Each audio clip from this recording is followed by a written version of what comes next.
going to give you a little snippet. Hickory Bought and myself, we kind of conceived of the show.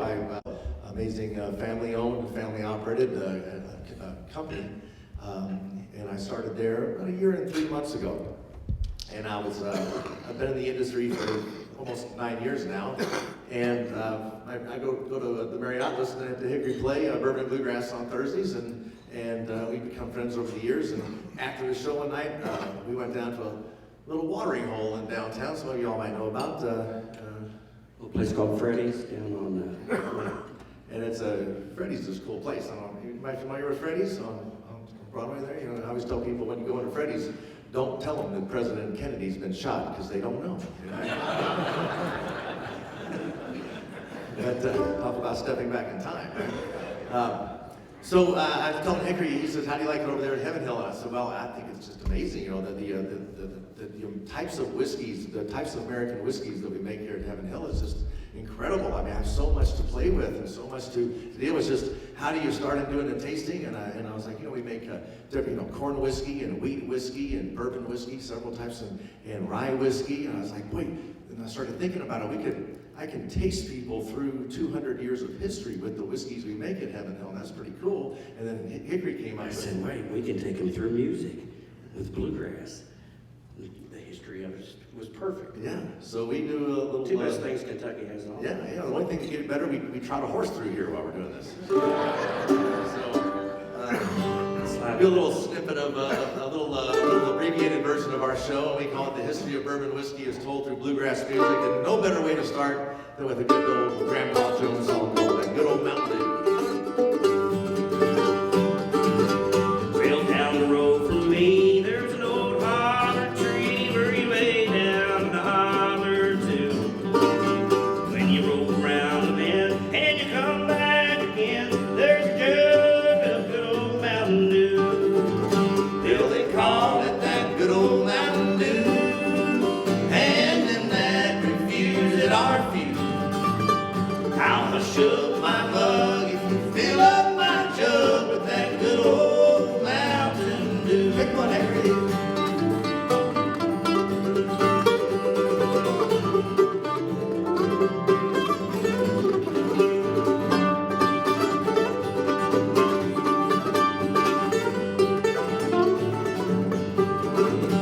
Well, my Uncle Mort, he sawed off and short. He measures about 4'2".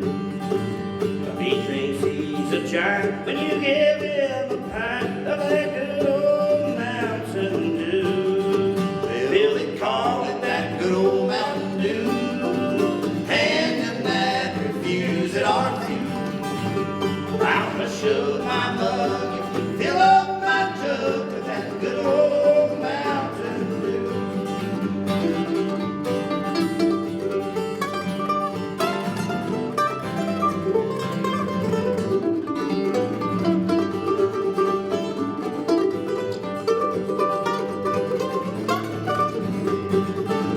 Well, they call it that good old Mountain Dew, and them that refuse it are few. I'll shove my mug if you fill up my jug with that good old Mountain Dew. I'll shove my mug if you fill up my jug with that good old Mountain Dew.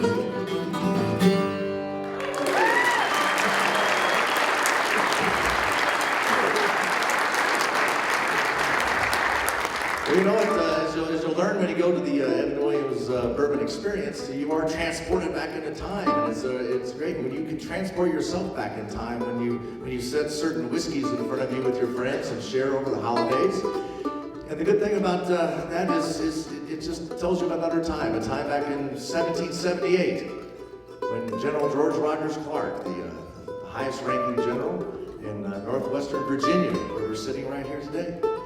So 1788, he and his militia and 60 civilians, they settled on a little island right off about 4th Street. But from 4th Street to about 14th Street, there's a little island. You know, they're fighting the Revolutionary War. You want to be able to see people coming. So it was a nice little strategic place that he found out there. And it was about a 43-acre plot, a little island out in the middle of the Ohio there. And because the native crop grew so well, General Clark named it Corn Island. And the islands since have submerged, but it's still down there. You can go and see it if you're brave enough.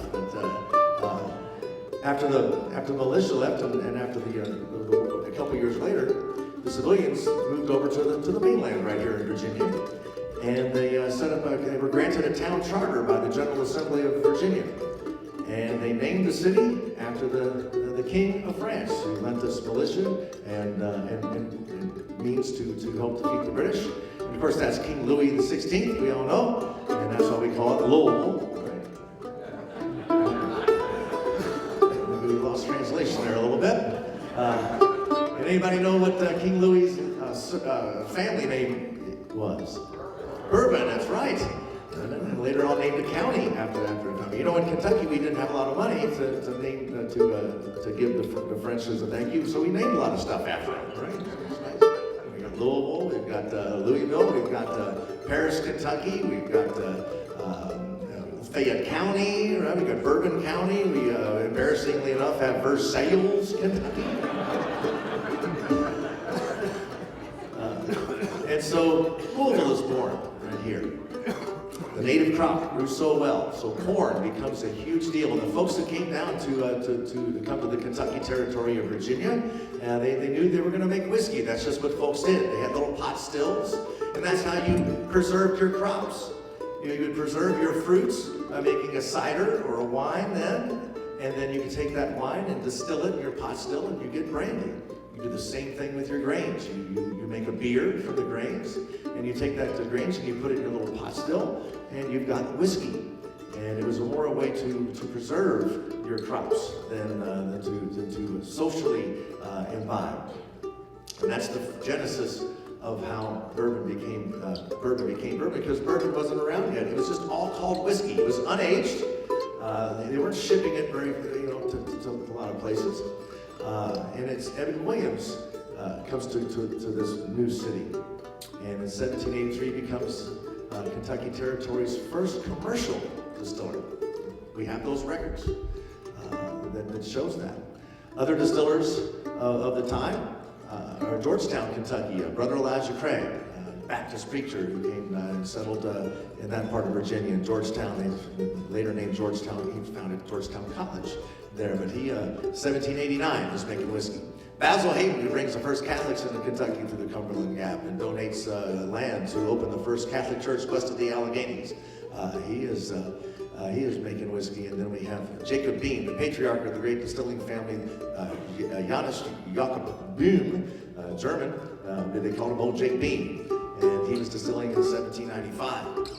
Another gentleman in Virginia is making whiskey, and that is General George Washington, ex-president, ex-general. You can't do too much for your country as George Washington did, right? I mean, he was a founding father, helped get the Declaration of Independence. He fights and is commander of the army and defeats the British. He serves 2 terms as president and doesn't run for a third, so it shows the transfer of power will go smoothly. He retires to Mount Vernon, and he makes whiskey. That shows you how important. Of course, he had like Evan Williams, he didn't have to go knocking on public houses and taverns. Anybody would have guessed who George Washington, he called on one customer, and he became the #1 distiller in 1798. Anybody want to guess who his #1 customer was? The military, the cavalry, right? Being an ex-general, he knew that a soldier got a daily ration of whiskey, and he had to be a licensed distiller and be able to capable. He was a rich man, so he needed a distillery. He built a distillery. He needed a stillman. Well, who would you hire as a stillman? Well, somebody from Scotland, right, Lynn? Okay. And James Anderson was the stillman, and then he transported all that through barrels. Barrels was the way everything was shipped. But he was making, he had a cooperage on site, so he didn't treat the barrels in any way. So we know that by the records. The folks in Kentucky, though, they got to use barrels, but the barrels that they got, because they were rich people, they bought barrels from like a dry goods store. And it had to be watertight, so the types of barrels that they used were mostly had brine in them, different or pickle barrels. Well, you don't want to put your good whiskey into that pickle barrel. You know? So they scraped the inside of that barrel, and to further sterilize it, they lit it on fire on the inside. And that's where the magic happened, and that's where bourbon started becoming bourbon and not just whiskey, because how that interacted. Now, it happened for different distillers different ways. You know, they didn't have like cell phones, they weren't texting each other like, hey, the charred barrel works good. You know? Brother Elijah Craig, he comes upon it a different way. He has a barn, and he has some barrels stored in there that he was going to use to ship some barrels, some whiskey with. And the barn burns down. He gets it put out, doesn't do, but it affects the barrels, and that's how it happened for him. It happened for different people, different ways. But we know that that charring of the barrel became a very big deal. And so we're going to play a song that is actually from that era. We're going to play a song. And it's called Copper Kettle. And this is a song from the early 1800s. And it's got some really interesting words. You know, this is from the actual time. It's a traditional song from the early 1800s, and it's about making corn whiskey. And it states in there, you want to listen for a couple things. We ain't paid no whiskey tax since 1792. Of course, 1792 is the date that Kentucky becomes the 15th state. We're actually a commonwealth, one of 4 commonwealths. Anybody know the other 3 commonwealths? Massachusetts, that's right. Anybody know what a commonwealth is? Well, when you find out, let me know, because I don't know either. And so that's 1792 it refers to, and at the end it says, build your fire with hickory, not this hickory, but hickory wood, ash, and oak.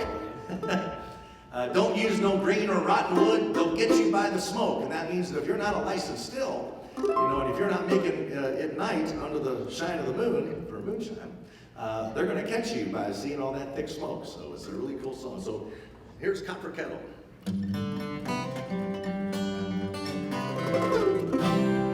Get your copper kettle,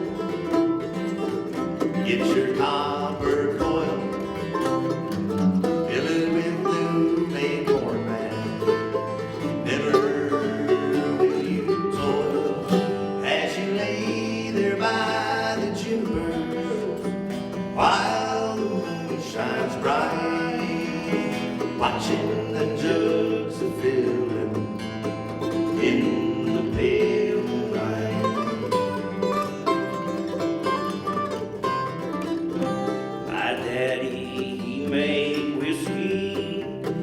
Granddaddy did too. We haven't paid no whiskey tax since 1792. As you lay there by the juniper, while the moon shines bright, watching them jugs of filling in the pale moonlight.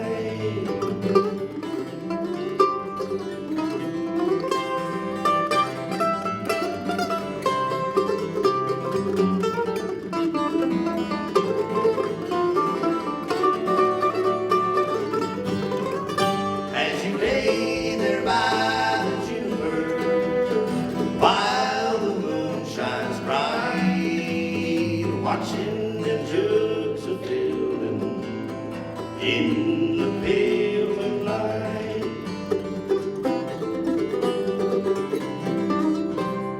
Build your fire with hickory, ash, and oak. Don't use no green or rotten wood, they'll get you by the smoke. As you lay there by the juniper, while the moon shines bright, watching them jugs a filling in the pale moonlight, in the pale moonlight.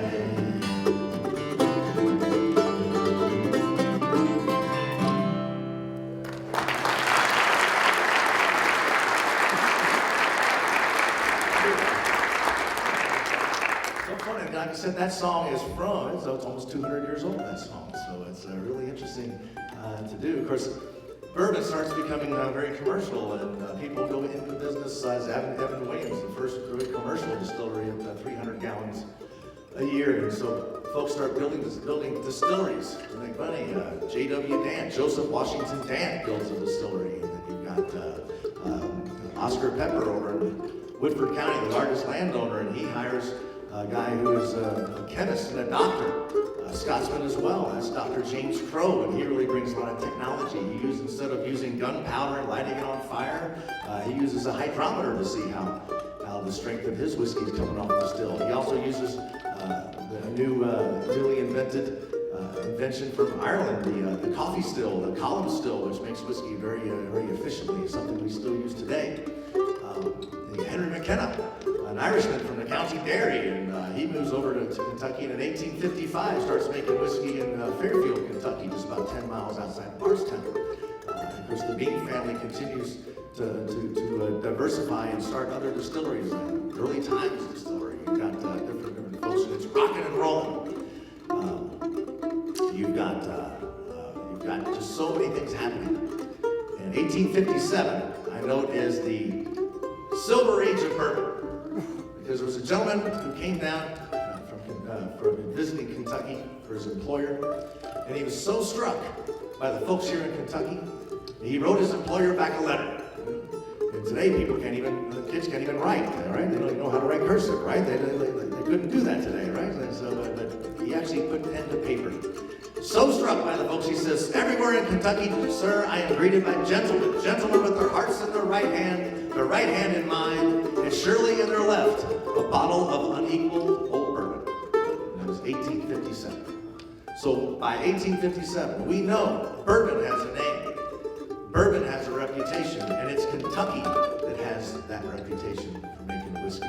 And on the ends of those barrels, when people get it downstream, they would order it by name. They'd look at those ends of those barrels, and they'd see the port that it came from, which was Maysville up in, where Rosemary Clinton's from and Heather French is from.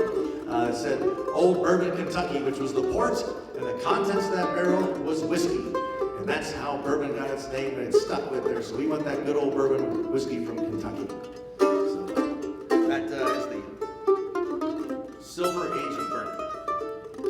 Of course, the Silver Age is kind of short-lived. Because you had the Civil War, 1861 to 1865. President Lincoln, upon reading the names of the first casualties of the Civil War, sat at his desk in the Oval Office, put his head in his hands, and he cried. He cried because he knew some of those names that were on that piece of paper. He cried also because he knew that there was names on those papers of gentlemen who knew each other, who had served each other at different posts and different forts, and now they were killing each other. He cried because of the reason that they were killing each other. He cried because he knew that this was just the first of many thousands and thousands of names that he would read and letters he would write to family members. And he was surely right. Before the end of the war, there was about 750,000 men killed. To put that in today's population, that would be 9 million people killed if we had a civil war today.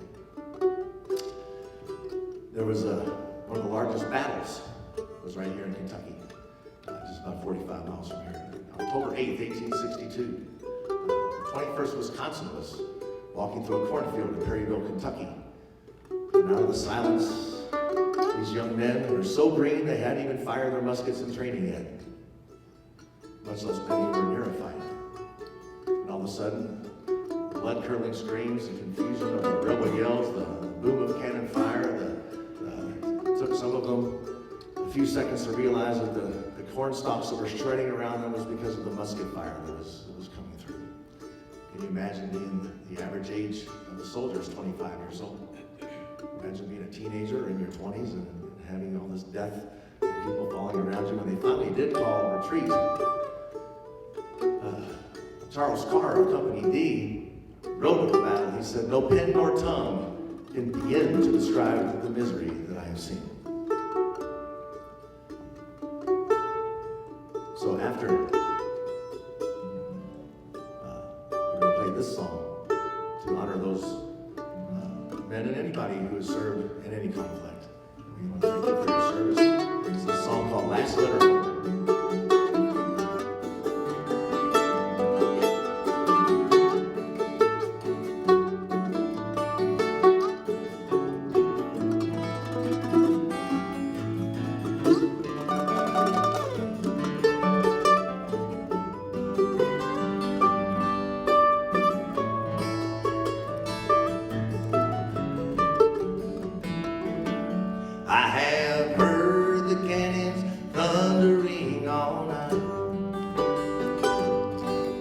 And I cannot sleep for wondering why the rebels cause us so right.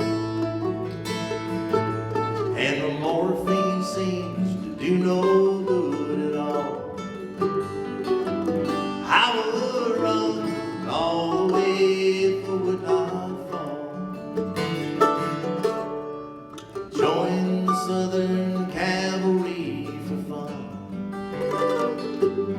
I have rode 1,000 horses, always had a way with the gun. Now I'm among the horseless riders lying still, swallowed up by the cause on a widow's hill. And I dreamed of a rose in a Spanish garden, and I kissed you as I placed it in your hair. And if I'm ever on my feet again, I will run all the way just to meet you there.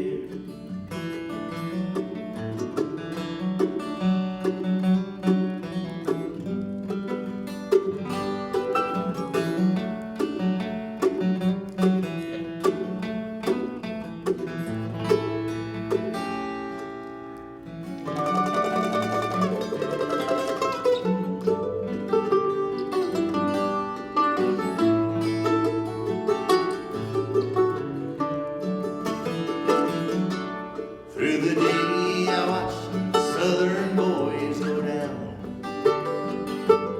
and they lay like Georgia peaches, bruised and broken on the ground. Through the night I wondered, was it worth the pain? And I cried, not revenge, but I called your name. And I dreamed of the rose in a Spanish garden, and I kissed you as I placed it in your hair. And if I'm ever on my feet again, I will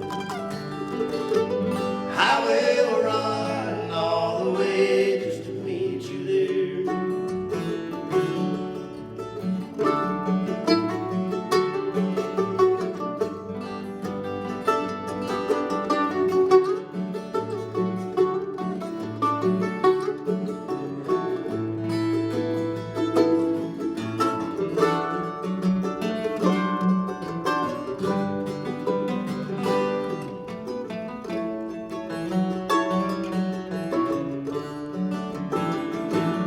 And I dreamed of a rose in a Spanish garden, and I kissed you as I placed it in your hair. And if I'm ever on my feet again, I will run all the way just to meet you there.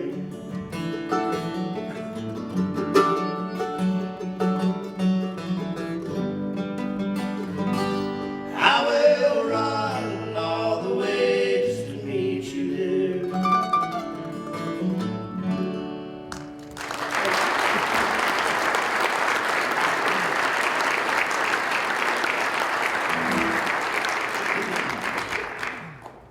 Well, Bourbon, has been, you cannot remove bourbon whiskey from the history of the United States. You just can't do it. And if you come to the Evan Williams Bourbon Experience, you'll see that you especially can't remove it from Kentucky history. But the United States history, you can't either. Bourbon became so popular and whiskey category became so important. In 1964, the 88th Congress of the United States declares bourbon the distinctive product of the United States. It must be made in the United States. There's no outsourcing, folks. We cannot move bourbon anywhere. And 95% of the world's bourbon is made within a 60-mile radius of here, and I ain't counting across the river, right? It's this way.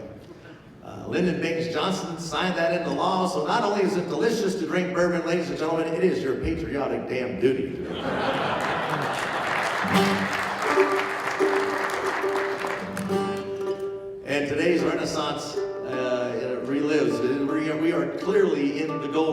bourbon. When do you think, did you ever think that bourbon's so popular all over the world? And Lynn has to be so proud, and she is so proud of what we've done at this Heaven Hill on Main Street here. You know, this was called Whiskey Row on Main Street. There was 150 bourbon companies or rectifiers or whiskey companies right here in the 1800s, and we're reliving that. So please take your time and go down to the Evan Williams Bourbon Experience.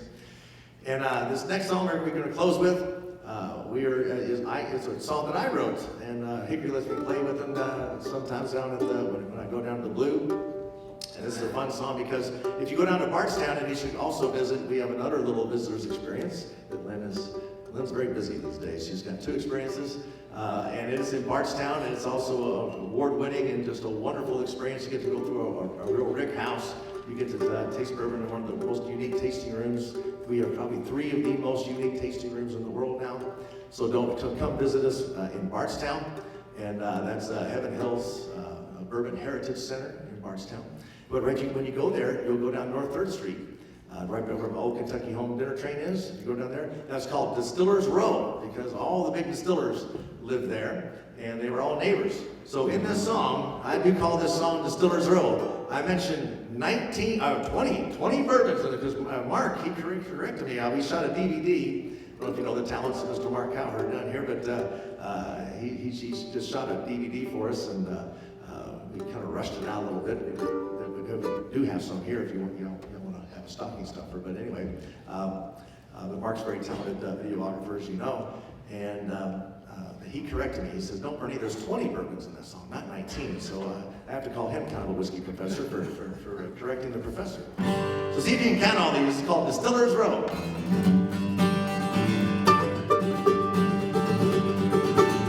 My old granddad, he passed away, but he lived 94 years to the day.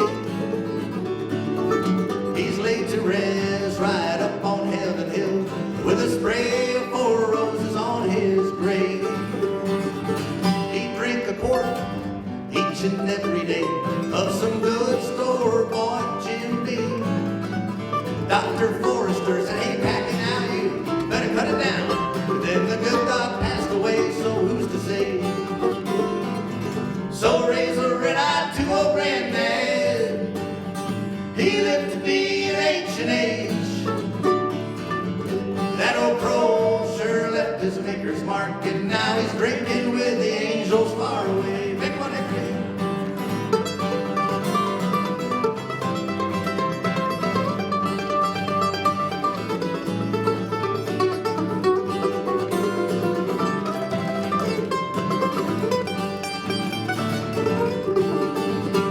When the weekends rolled around, old stories they would flow like ranch water pouring down Knob Creek.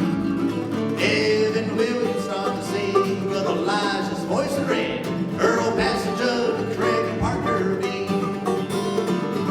So raise a red-eyed to old granddad. He lived to be an ancient age.